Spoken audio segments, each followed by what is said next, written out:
Gwen, a 15-year-old from Massachusetts, called the Trevor Lifeline on August 10th, needing someone to listen. She explained to the counselor that both of her birth parents were drug addicts and that she was taken away from them when she was just 10 years old. Her current family, very conservative Christians, eventually adopted her. When her adopted father screened her recently visited websites online, he found that she had visited the Trevor space, and he confronted her.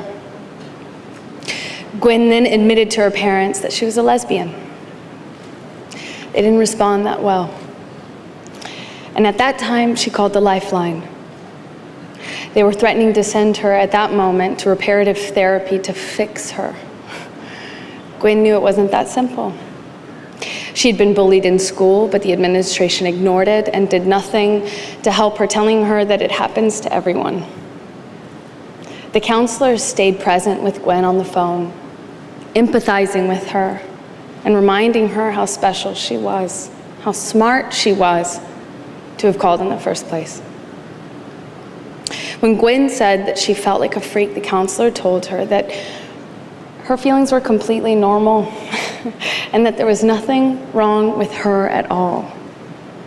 After being given the chance to share her experiences, Gwen offered the counselor her heartfelt thanks.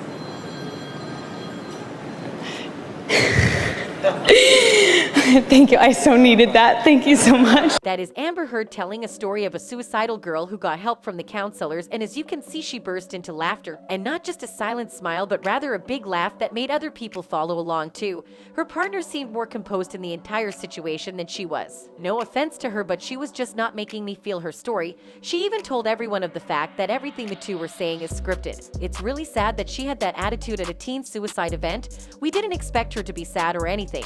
But being calm and collected at an event like this should have been a requirement for her. Her partner seemed relaxed but also in place as he listened to her while she fidgeted and laughed and giggled through her speech. Maybe she was nervous or something along those lines, but just spending the entire time where she is telling a sad story in such a happy manner didn't look good for her at all. We can tell she is an actress lacking in some areas, but it was pretty obvious that she didn't know how to set the mood for her storytelling. This is the same person who wailed and wept during trials without shedding any speck of water from her eyes. She never cried. Several people who saw this video were disappointed in Amber because it felt like she didn't take this situation as seriously as she was supposed to do. Who will give an appeal to someone who lies just so she could benefit herself. Like, we've watched her lie her way through the entire trial, and it was both embarrassing and humiliating to see. Amber is honestly a very complicated person, someone who can't be easily understood. Like, why would she be so happy at a place where struggling teenagers are? She should have seemed more in place and collected, not saying that smiling and showing a positive attitude would have been bad. She just seemed to over-exaggerate how happy she was. She is currently being investigated in Australia for perjury after a worker who testified in the UK trial had said that Amber forced them to lie for her or they would lose their jobs. This isn't the only instant that Amber has threatened Johnny workers with their jobs, and it's really frightening. She is also the same person who, instead of apologizing for the Australian incident and respectively giving them space, she went ahead and bought a dog and named the dog Barnaby Joyce after one of Australia's top officials. Sincerity is something she was not built with. She even hired a PR who is known in the Hollywood scene as the walking definition of a Me Too case. Like, a lot of women have accused him of assaulting them, but Amber still hired him and still works with him. It's not surprising since we know that she was using the Me Too movement to her advantage.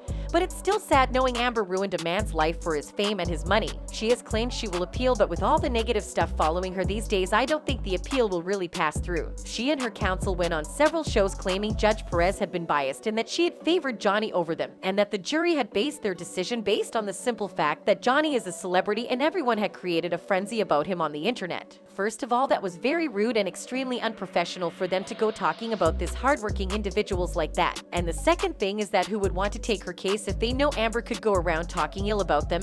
No one would want that. Instead of trying too hard to get an appeal, which is going to prove to be really difficult for her, it would be better if she could just apologize to Johnny and quietly step back and find ways to pay him and still take care of her family. Well, that's it for this video. Thanks for watching.